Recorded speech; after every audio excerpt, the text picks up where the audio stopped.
네, 매주 목요일에 진행하는 코너입니다. 최고의 정치 시간인데요.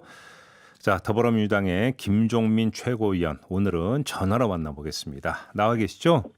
예, 안녕하세요. 네. 김종민입니다. 자, 이거부터 좀 여쭤보는 게 맞을 것 같습니다. 어제 법원이 조국 전 법무장관의 부인 정경심 교수에게 징역 4년을 선고하고 법정 구속을 했거든요. 예. 어떻게 받아들이세요? 글쎄, 저는 어, 여러 가지 사실관계에 대해서 네, 재판 과정에서 제가 꼼꼼하게 이제 관심 있게 봤는데, 네, 제가 보기에는 논란이 되는 상황에서 음, 의심의 정황으로 유죄 판결을 한 거다. 네, 그리고 더 중요한 문제는 이 검찰 수사가 과잉 수사로 이루어져 왔는데, 네, 사실 검찰에 대한 민주적 통제 기관이 법원이거든요. 예, 검찰의 수사나 기소 과정에서 음, 어떤 수사하는 사람의 수사 욕망이 통제되지 않아서 생기는 그 욕심 같은 게 당연히 있거든요. 예, 그런 것들이 이제 법원의 재판 과정에서 걸러지고 음, 정리되는 이런 과정이 필요한데, 네. 재판 진행 과정 전체에서 하여간 이 검찰에 대한 사법 통제 임무 음. 이런 게 제대로 이루어지지 않았다, 이런 점에서 저는 좀 문제가 있다고 생각합니다. 조금 전에 의심의 정황을 갖고 판결을 했다라는 말씀하셨는데 그러면 증거에 예, 기초한 판결이 아니라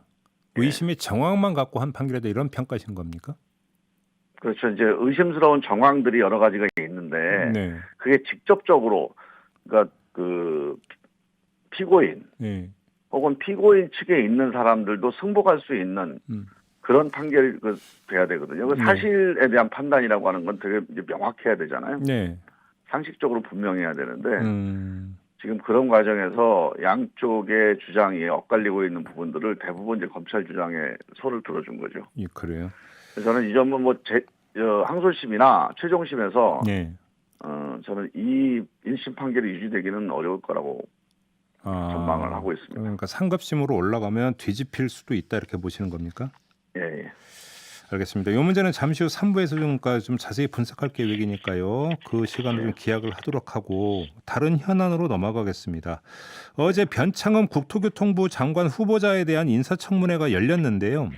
예. 일단 당 입장이 정리가 됐습니까? 청문 경과 보고서 채택하기로 했습니까? 예, 오늘 채택을 하기로 했습니다. 어떤 판단이세요? 일단은 이제 변창흠 후보자의 몇몇 발언이 네, 적절하지 않은 발언이 문제가 된 거죠. 그리고 예, 거기에 대해서 이제 우리 당에서도 음, 뭐 공개적으로 그랬지만 비공식적으로도 이 점에 대해서는 분명하게 사과를 해야 되고, 형식적인 사과는 안 된다, 이런 예, 입장을 분명히 했습니다. 예, 그리고 이제 그 후보자 본인이 예, 그 점에 대해서 또 깊이 이제 그 반성을 하고 음, 또 당사자들에게도 사과도 하고 했기 때문에, 네, 제가 보기엔 발언은 뭐 국민들이 보기에 좀 문제가 있다고 느끼실 만한 발언인 것 같아요. 네, 그런데 이제 그 발언이라고 하는 게 계속 반복적으로 음. 어떤 이 후보자의 정책을 규정하거나 영향을 주는 뭐 이런 수준까지 반복된 건 아니기 때문에. 근데 그 예, 발언이라고 하는 게 발언의 성격이 말 그대로 그냥 그 말 실수 차원이냐 예, 아니면 본인의 어떤 사고가 말 속에 녹아 있는 것이냐에 따라서 사안의 경중이 달라지는 거 아니겠습니까? 예. 그래서 이제 그거는 이제 이게 좀 적절하지는 않은 인식이긴 한데, 그 음, 인식이 이 양반의 정책에 대해서 네, 어떤 잘못된 방향으로 정책 결정을 인도하거나 이제 하는 뭐 그런 수준까지는 아니라고 보고요. 네, 그러니까 이제 그 발언이라고 하는 게 그 현장 상황에 따라서 좀 음, 이렇게 과도하거나 음, 아니면 뭔가 좀 부적절하거나 하는 발언이 나올 수 있거든요. 예, 근데 이제 그런 부분에서 본인이 이제 이런 건 좀 문제가 있다, 앞으로 조심해야겠다, 이런 인식이 분명하면, 음, 사실 이제 인사청문회에서 우리가 봐야 될 것은 이 사람이 장관으로서 정책적인 그 업무 수행 능력이 어느 정도 되고, 이게 네, 과연 지금 이 시기에 적절하냐 음. 하는 것을 봐야 되는 건데, 그런 점을 중심으로 이제 판단을 해서 인사청문 보고서를 채택하겠다는 거죠. 근데 해명을 하는 과정에서 오히려 또 그 설화를 빚지 않았습니까? 뭐 여성 예. 화장 운운하고 이건 그럼 이건 어떻게 평가를 하세요? 그래서 이제 그런 부분들에 대해서도 이제 이분이 이제 좀 부적절한 발언들이 계속되는 거에 대해서 예. 좀 뭐 다들 답답해하죠.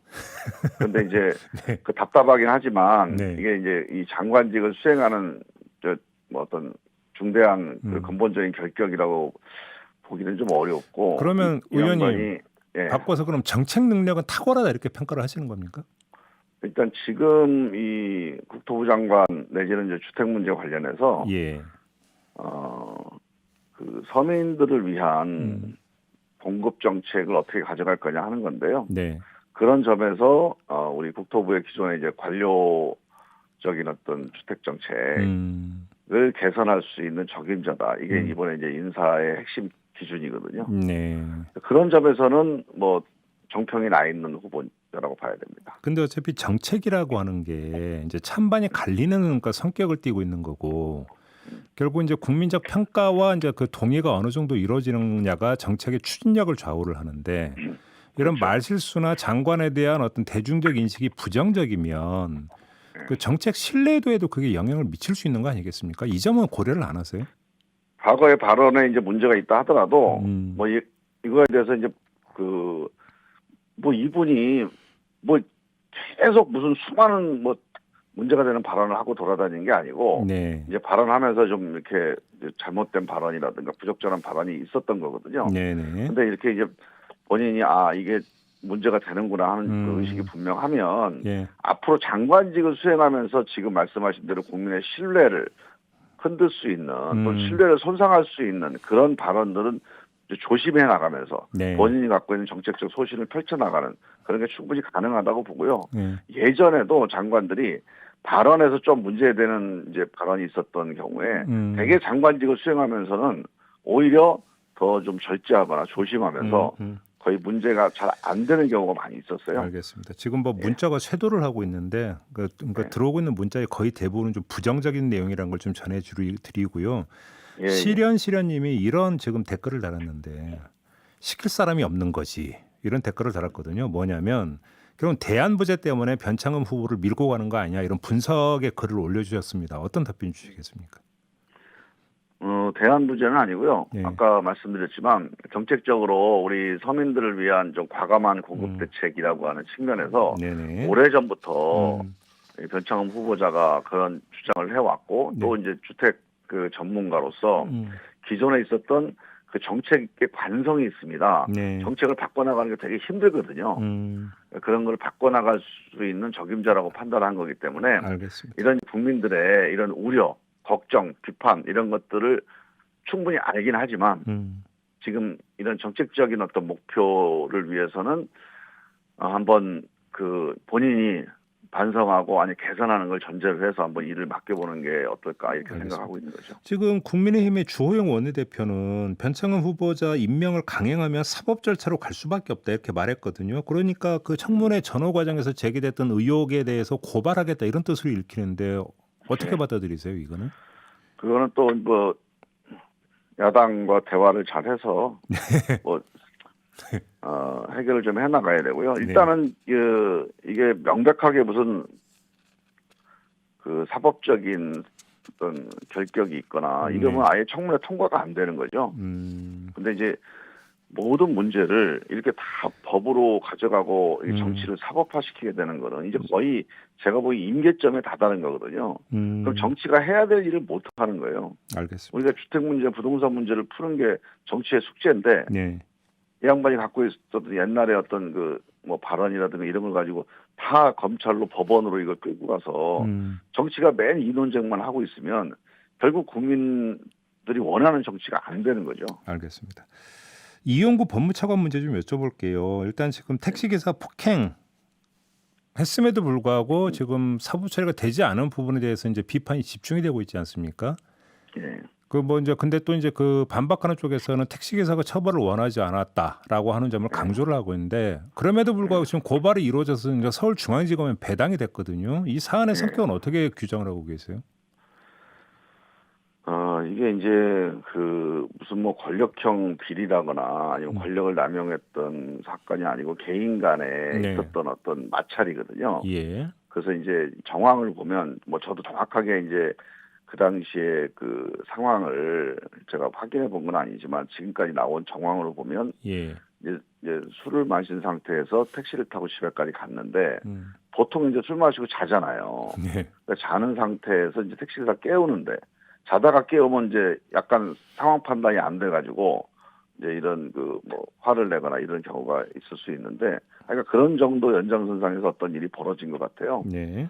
그리고 이제 그게 뭐 그 당시에는 이제 약간 이제 폭행으로 의심될 만한 어떤 행위가 있었다고는 보는데 이제 택시 기사가 처음에는 화가 났다가 이제 나중에는 다시 뭐 본인도 이제 술을 깨고 또 잠에서 깨고 난 상태에서 또 어떤 조치가 있지 않았나 싶은데 그래서 이거는 뭐 그 당사자 간에 또 어떻게 판단하느냐가 되게 중요한 문제거든요. 예. 이게 권력을 행사하는 과정에서 뭐 부적절하게 했다거나 이런 거라기보다는 사적인 어떤 그 충돌이나 마찰인데 그래서 그거는 뭐 택시기사의 의견이 저는 중요하게 반영되지 않았을까 하는 생각이 듭니다. 제가 볼 때는 어떤 그 행위의 성격보다는 이후에 경찰이 처리에 더 그러니까 비판이 그러니까 초점이 모아지고 있는 것 같은데 일단 왜 특가법을 적용을 하지 않았느냐 이런 경찰을 믿고 지금 수사권 조정할 수 있는 거냐 뭐 이런 이야기를까지 좀 번지고 있는 것 같은데 이런 흐름은 어떻게 평가를 하십니까? 그러니까 이제 계속 뭐 문제 제기를 하는 건데 사실관계를 좀 분명히 해야 된다고 봐요. 그러니까 네. 목적지에 도착해서 음. 이제 내려서 이제 다 왔다 네. 이러고 안내를 하는 과정에 있으면 그 입법 취지에서 볼 때 이거는 이제 운행 중이 아닌 걸로 판단하는 걸로 돼 있거든요. 네. 그래서 그거는 뭐 특가법에 대해 여부에 대한 판단은 이제 뭐 경찰이 잘 판단을 해야 되긴 하겠지만, 그러니까 이 입법 취지에서 보면 뭐 그런 그 수용할 만한 그런 사실관계가 있는 것 같고요. 예. 그 점에 대해서도 뭐 조사를 해서 영 부당하게 했다 그러면 문제가 될 텐데 이런 판단의 여지가 있다면 그건 또 판단의 재량권에 속하는 거 아닌가 싶습니다. 그럼 이 점만 좀 여쭤볼게요. 좀 추미애 법무부 장관이 사퇴 의사를 밝히지 않았습니까? 대통령은 숙고 중이라고 청와대에서 밝혔는데 만약에 법무부 장관이 교체가 된다면 네. 법무부 장관 교체 과정에서 법무차관도 교체 여지가 있다고 보십니까? 지금으로서는 뭐 이게 이미 다 그 전부터 네. 오래전부터 거론됐던 사안이거든요. 그리고 이제 그 과정에서 이게 뭐 인사의 결정적인 사안은 아니라고 판단한 거기 때문에 예. 이게 뭐 새로운 우리가 몰랐던 사실이 나오지 않는 한 이건 당사자 간에 이제 그 충돌이나 마찰이 있었고 예.